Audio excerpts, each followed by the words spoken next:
Hi everyone, today we're going to talk about anvils, and in particular this Vevor anvil. It's a 30 kilogram anvil, very small sort of entry-level anvil. We've had a load of comments from people wondering about getting into blacksmithing, whether you can rely on these very small, very new anvils, which one's the best to buy, all this sort of thing.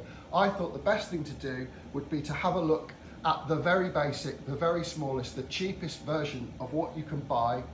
It's on the internet, you can order it, it'll get delivered to you. It's £100 sterling, so it's very, very entry level. It could be perfect for a starting blacksmith who is curious, and I thought I'd take a look at it. I'm not used to buying brand new anvils, I've never done it. I've always relied on kind of finds in sheds, in garages, people that are getting rid of a garden ornament or whatever. It's very unreliable, you don't know what size it is, you don't know what quality it is, the prices vary. You can go on the internet, you can buy this tomorrow, today, it'll get shipped to you, but is it any good?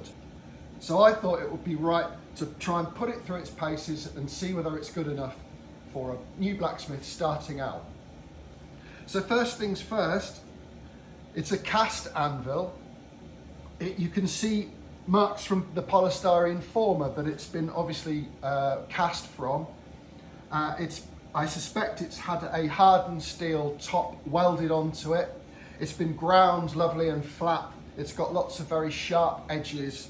The bit's in nice condition.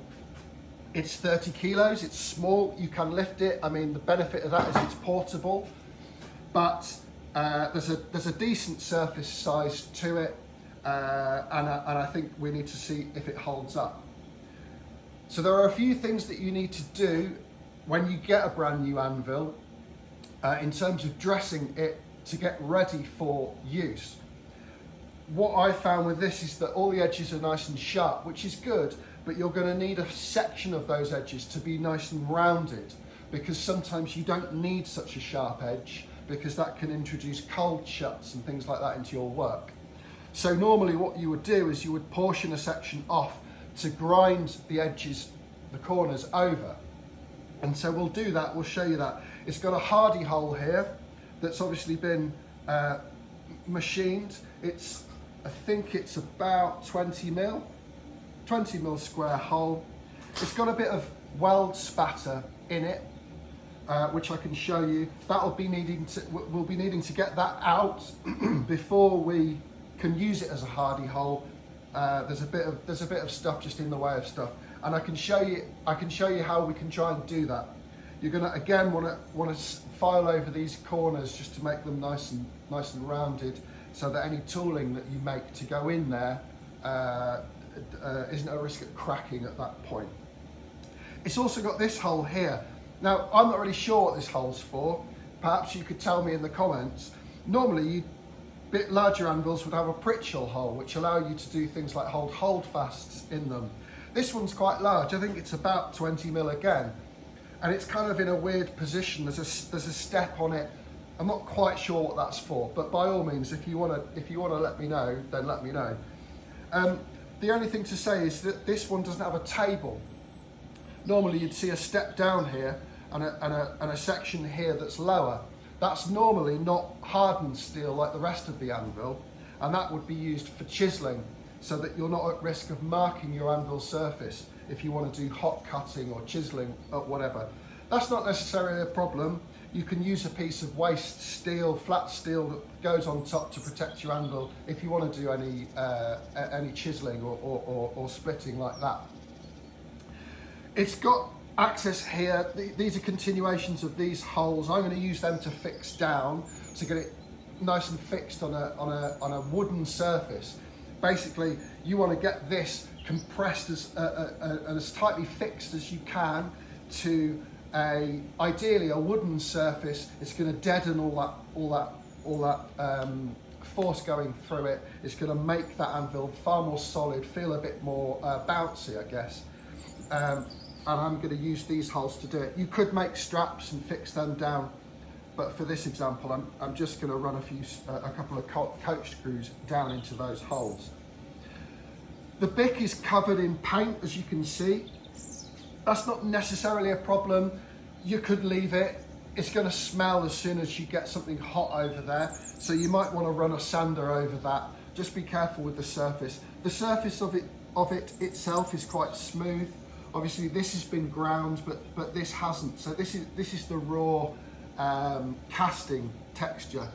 And again, normally the bick is used for bending, so you're not necessarily pushing any of that texture into the steel that you're forging, because you're normally hitting into negative space. But you might want to think about just sanding that. And if you're getting rid of that paint anyway, then that kind of kills two birds with one stone. So I thought I'd give you a bit of a closer look. This is the texture. You can see these little marks here are very synonymous with polystyrene. So I suspect it's been made from a polystyrene pattern and cast from that. There's a section here on the top, which is, I suspect, welded on. You can see some weld marks and grind marks. You can particularly see spatter from probably a MIG welder in here. You're going to need to get rid of this. This is the top of quite a large bit of spatter. I'm going to try and get rid of that with a cold chisel and then see how easy it is to file. These edges, as I said, are very sharp. You're going to need to take a bit of a file on that. I hope my file is wide, narrow enough to just round these edges ever so slightly. As I said before, sharp edges are very good. It shows a new condition, but sharp edges aren't you know, you don't need them this sharp, I'd say. I'm going to portion off a section, the bigger square. I quite like having a rounded section of the anvil. So what I can do is I can section off a portion, probably slightly over half of the flat section, and I'll just round these edges off. That allows me to do things like isolating heads or setting down here.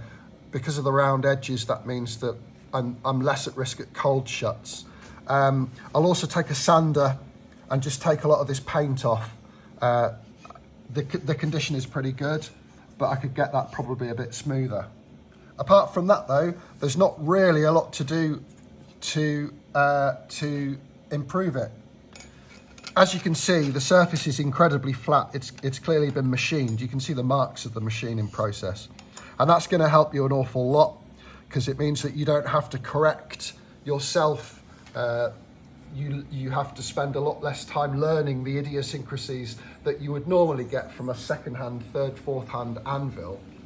My anvil that I use is a lot larger than this, but it's also slightly curved on the top over years and years of being used. It took me a little bit of time to learn to cope with that curve.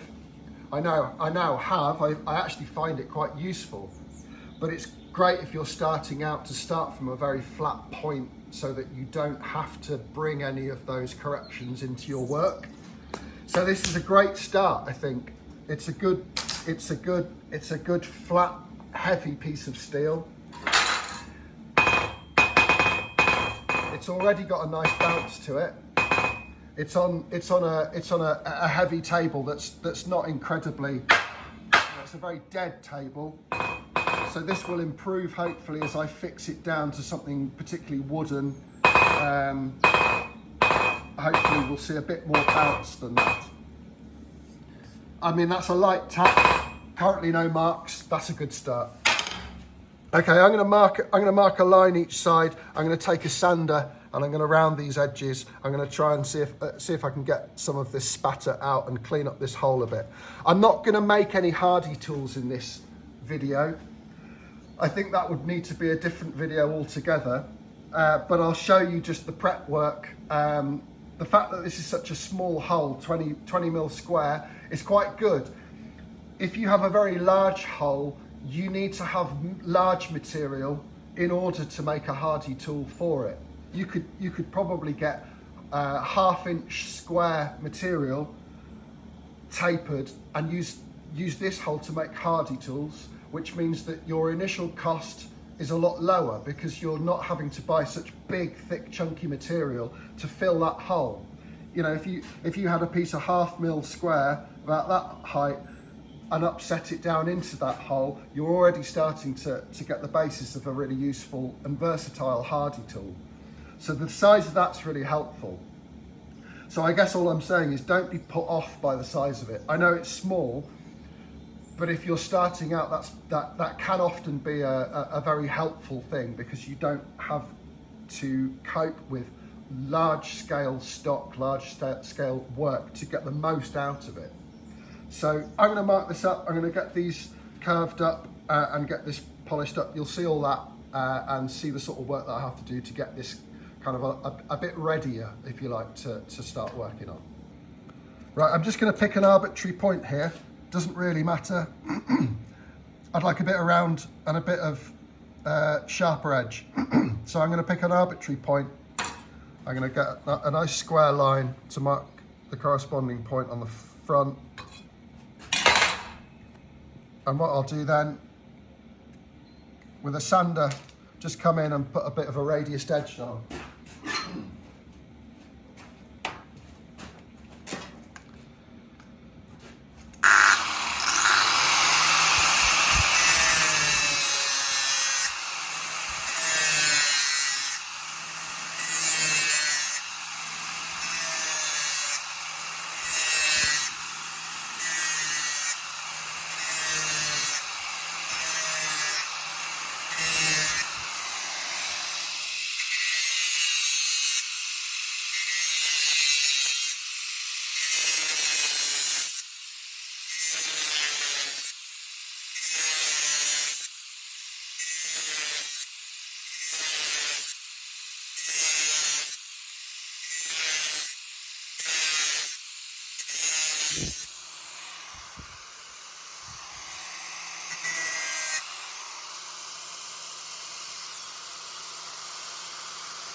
So I've just taken a bit of a radius. I haven't gone mad, I've just put a slight subtle radius on.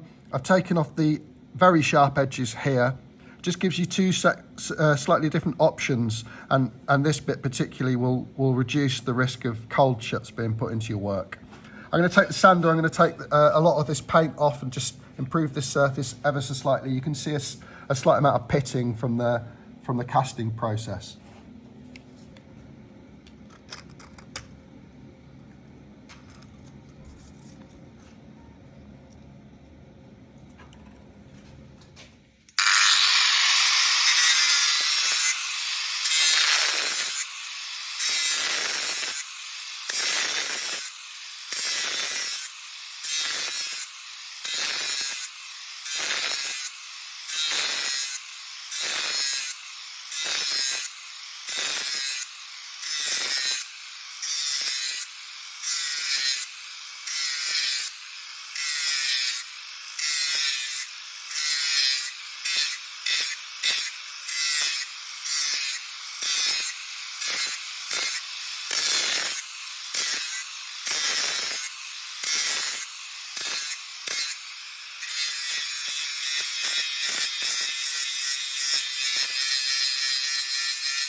So what's interesting in this process is that I've discovered this section here, it's nice and smooth now, but this looks to me like filler. And I suspect that these bits here have filled pitting that's happened in the casting process. It's not necessarily a problem because it's not the table. If this was on here, it would be a problem. But as I said before, you're not really using the bic to hammer marks into the steel. You're using it more as a negative space shape. So this is a bit of a shame, but it's not too bad. Certainly not going to change the use of the anvil all that much. But it's just something to look out for, I guess. I guess it's part of the casting process, probably just one of those things, but useful to know, I guess. I'm going to take a chisel to this. I'm going to see if that can get dressed up a bit nicer. That's the thing I'm most worried about, to be honest, because that if that doesn't chisel straight off like a lot of spatter does, then that looks to me like an awful lot of work by hand, and I'm not interested in a lot of work by hand. So let's have a look. I've got an old cold chisel here. This is what I used to just get rid of spatter in the past. It's really old and battered, but it's very, very hard. So what I might do is just come in here and see if I can get that line changed. It's going to be loud because this isn't a very nice surface to hammer into.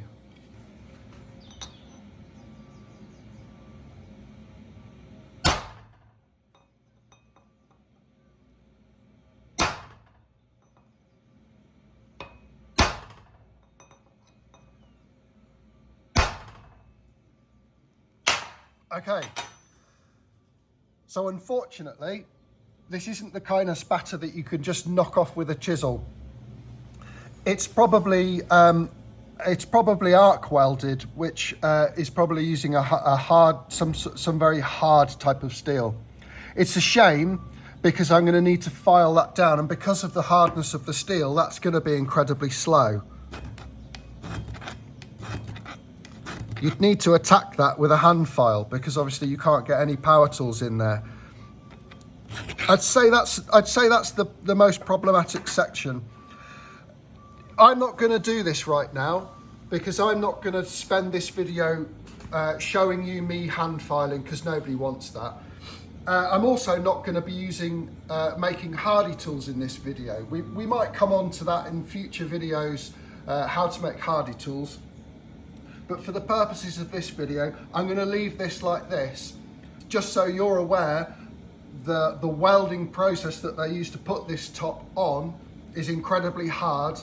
So you're going to be having to do a lot of filing if there's any bits that are where you don't want them to be, basically. So that's what it looks like close up. All in all, I'm quite happy with it. It looks like it's decent quality. It looks very solid. I'm going to mount it on what is going to look like a very temporary bench because that's what it is. I'm just going to use a couple of coach bolts, coach screws, I guess. They're not very long, they're very easily available. I've made some very chunky washers. Basically, I'm going to utilise these holes down here and fix down into a wooden base. That wooden base is incredibly solid, and so I hope to get a decent feel, a decent bounce to the anvil. I'm going to get the forge lit.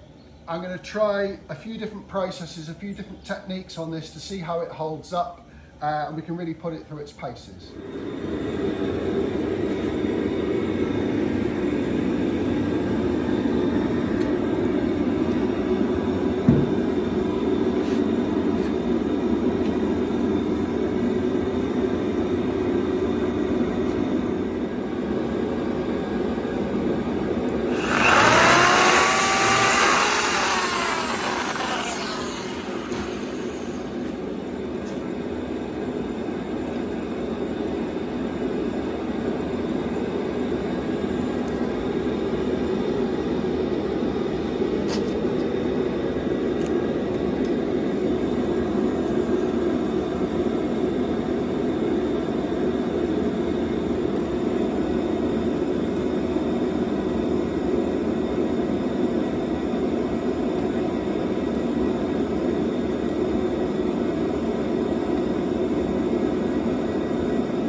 well, it's not pretty, but it's solid at least.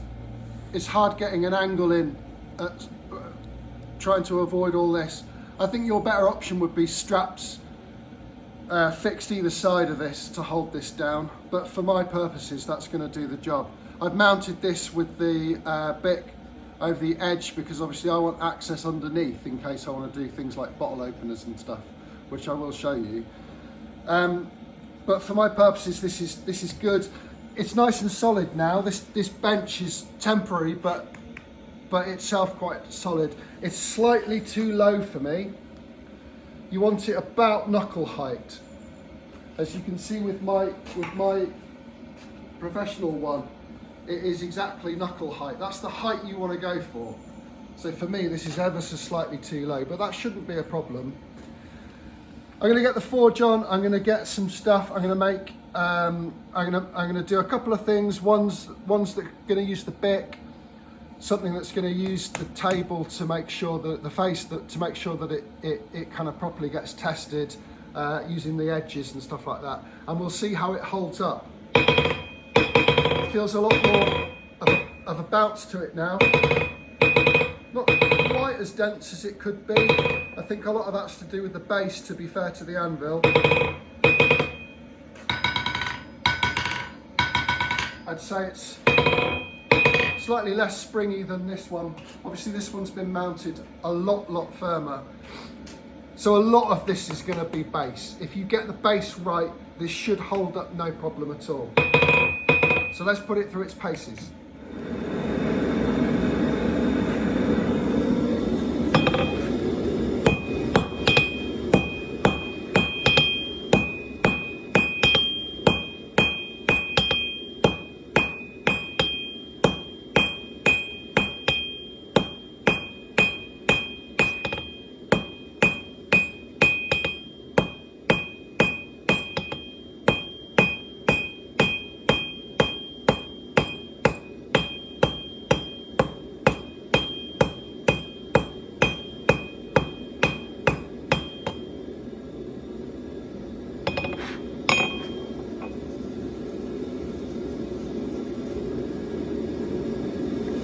That's good.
So far that's absolutely fine. There's not a mark on it. I mean, there's discoloration, but in terms of actually affecting the surface, there's not a mark.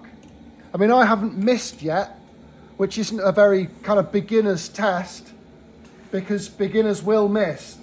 But for what I've just done, I've used the front and the back edges and the face. I mean, this got quite cold and I'm still being able to planish that with a rounding hammer fine, and there's not a mark on it. So far I'm quite impressed with it. The real test would be for me to hit this very hard with a hammer. I'm slightly reluctant to do it, but I think it would be a fair test for me to do that. I don't want to ruin the anvil, I don't want to ruin my hammer. But I have to accept that there's going to be beginners out there who aren't always going to hit where they want to hit. They're going to hit the anvil. And let's see what happens with that. What I'm going to do next is I'm going to get a bottle opener that's kind of halfway there. It's going to allow me to test this bick. I was slightly concerned about the balance of this, being that it's such a light anvil, and wondered how it would hold up being hit quite hard around the very end of the bick. So we'll see what happens then.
So that's a test for the very end of the bick.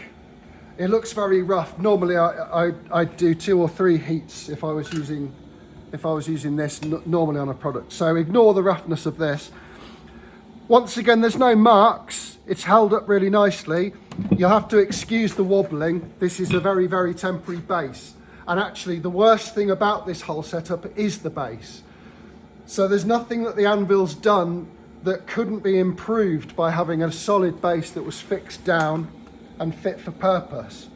But as far as the anvil goes, it's held up really well. My only criticism so far is that this is very, very wide. With my one here that I use, it's a lot longer. Obviously it's a smaller anvil, but it's a lot longer, but it's a lot narrower. And I can fit that a lot further on, which gives me a bit more of an ability to get a nice curve in everything to forge out the eye of this bottle opener. Here it's very short and it's very stubby, and that's kind of the style of the anvil, the design of the anvil. But it just limits you ever so slightly with what you can get away with if you're doing things like this. Obviously you could make a mandrel or something that would do that, but that's just something to consider. It's not a big problem. And of course, with everything like this, you will get used to it. You will make changes to how you will adapt to the anvil itself. But apart from that, it's held up really well. I mean, there's no marks on it whatsoever. I guess the big test now is, well, whether I hit this, and I'm very reluctant to. But if I'm honest, I think I'm probably going to have to. So let's see how that goes. Okay. So you're a new blacksmith, you aren't always going to hit where you want to hit, and that's when you're going to damage your anvil. I hope you can sense my reluctance to do this. You know, I'm a professional blacksmith. I don't tend to hit the anvil anymore. Sometimes I do, but generally speaking, it's not advised. But you will hit the anvil, and how does it hold up? I mean, in theory, you should damage the hammer and not the anvil, because the hammer's easier to replace. I'm not sure that's always the case.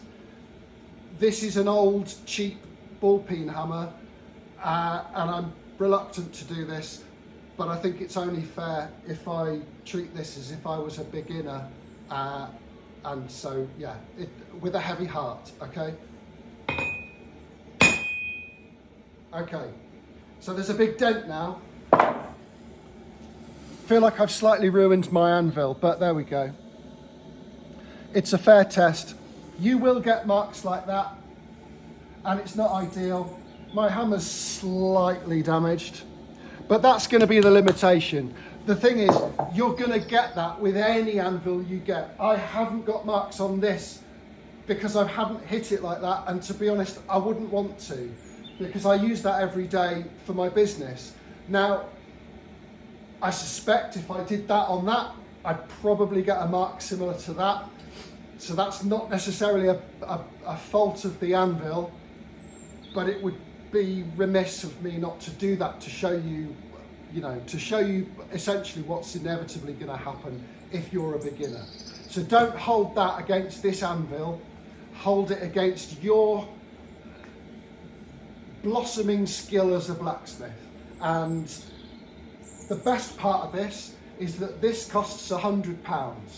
So if you spend £100 and you get all of your mistakes, all of your hammer marks like that out on this, it's not going to cost you a huge amount of money to upgrade once you get more reliable and not able to damage the anvil. Sorry, anvil. Okay, so there you have it. I hope you feel like I've given it a good test. I think I've tested as much of it as I can. I've been really surprised and really pleasantly surprised by this. I think it holds up really, really well. I think for beginners, it's a great anvil. It's small, it's portable, it's cheap, but it does everything that you want it to. I've got a big dent in mine now, and I'm very sad about that.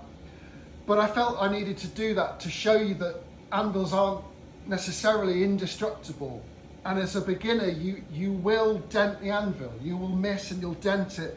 And that's not a sign of a poor quality anvil. That's just it's an inevitable part of learning. But the beauty of it is that it's cheap, and you can get all of your learning out on a small anvil like this. Make as many dents as you have to learn not to. And then as soon as you do that, you can upgrade, you can even get another one. If you're an already established blacksmith, it's a great second, third, fourth anvil for upsetting on the floor, or portable, you can take it to fairs and shows. If I'm being really critical, the weld spatter in the hardy hole is a headache. It's not unresolvable. I just don't feel that you would benefit from seeing me standing here filing and filing and filing. But eventually, you'd get all of that out, and it would be a perfectly working, usable hardy hole. As I showed you earlier, there's a little bit of filler in the pitting from the casting process, but I mean, there's small criticisms of what actually is a very good anvil. I think if I was starting out, I would go for one of these. You know what you're getting, hopefully now more so. So yeah, it's the Vevor 30 kilo anvil. There'll be a link in the description if you feel like I've convinced you that it's as good as I think it is. I'd really recommend it.